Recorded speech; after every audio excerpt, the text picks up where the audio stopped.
De quoi? Eh ben voilà, c'est ça, le burn-out, ça fait un beau marron couleur bien merdasse.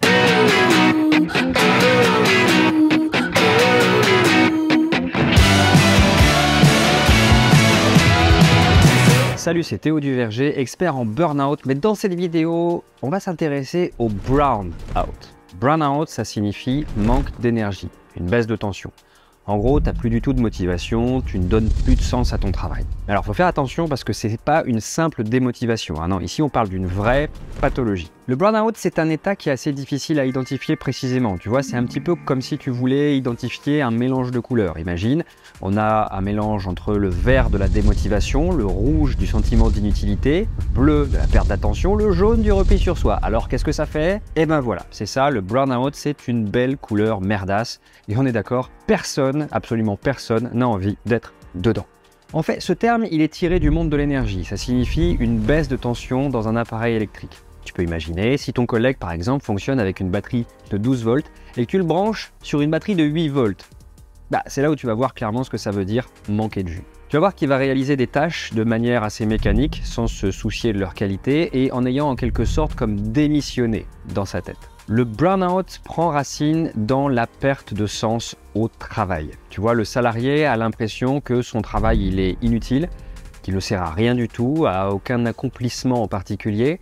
Alors, il va se mettre à douter de l'intérêt de sa mission et tu verras que le signe numéro 1 du burn-out, c'est assez bien visible d'ailleurs, c'est souvent une perte de motivation pour son travail. C'est clairement le signe qui doit alerter tous les managers. Quand un salarié montre moins d'empressement à réaliser ses tâches, il est possible qu'il soit en train de démarrer un burn-out. Attention, on va faire une chose assez simple, on va faire un tableau pour clarifier tout ça et ne pas confondre le burn-out avec la simple flemme. Évidemment, il y a bien sûr le manque de motivation, l'expression répétitive d'un sentiment d'absurdité ou d'inutilité, la perte d'attention dans la réalisation des tâches. La démotivation peut se marquer aussi par une forme d'irritation ou d'apathie. La remise en question professionnelle et personnelle. Il pourra aussi y avoir la tentation de repli sur soi, la multiplication des arrêts de travail qui peuvent parfois aller jusqu'au départ du salarié. Tu te sens concerné par ces symptômes? Super, bon écoute, moi je trouve ça toujours super intéressant d'avoir le partage du vécu de chacun, donc n'hésite pas à me raconter ton histoire de burn-out dans les commentaires, c'est toujours super utile. Voici 8 recommandations pour prévenir le burn-out. Déjà, expliquer et valoriser régulièrement les postes et les missions de chacun en les recontextualisant dans le bon fonctionnement global de l'entreprise. Tu vois, ça sert à donner du sens, ça, clairement. Lutter aussi contre l'installation d'une routine en alternant, par exemple, les types et la durée des missions. Il n'y a rien de plus chiant que de faire toujours la même chose. Veiller à ce qu'un projet soit achevé avant d'en lancer un autre afin de pouvoir marquer concrètement la réussite des actions de chacun et éviter le sentiment de dispersion. J'ajoute d'ailleurs que c'est toujours excessivement utile de célébrer les victoires, les réussites et l'achèvement des projets. Mettre toujours en exergue les points de progression, les éléments concrets d'avancement des travaux dans les présentations et les réunions, ça permet à tous justement de savoir qu'ils font partie du projet. Développer aussi ce qu'on appelle le management horizontal, le travail collaboratif et le partage d'informations, ça évite le repli sur soi.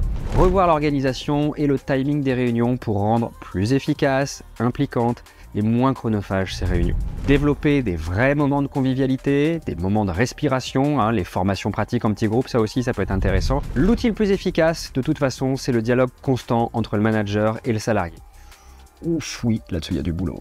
Alors attention, parce que détecter le burn-out, c'est généralement moins facile que de détecter un burn-out ou un bore-out. Pour les dirigeants, pour les CEO, pour les managers, par le désengagement qu'il va engendrer, le burn-out peut clairement impacter l'entreprise. Pour les collaborateurs, ne prenez pas ça à la légère. Votre santé avant votre travail, c'est toujours hyper important de le répéter, on ne le répétera jamais assez. Pour aller encore plus loin dans ton diagnostic, je t'invite à t'inscrire dans mon prochain webinar, conférence en ligne, c'est 100% gratuit. Ça a lieu quasiment toutes les semaines, tu peux suivre le lien dans la description et puis je te retrouve de l'autre côté.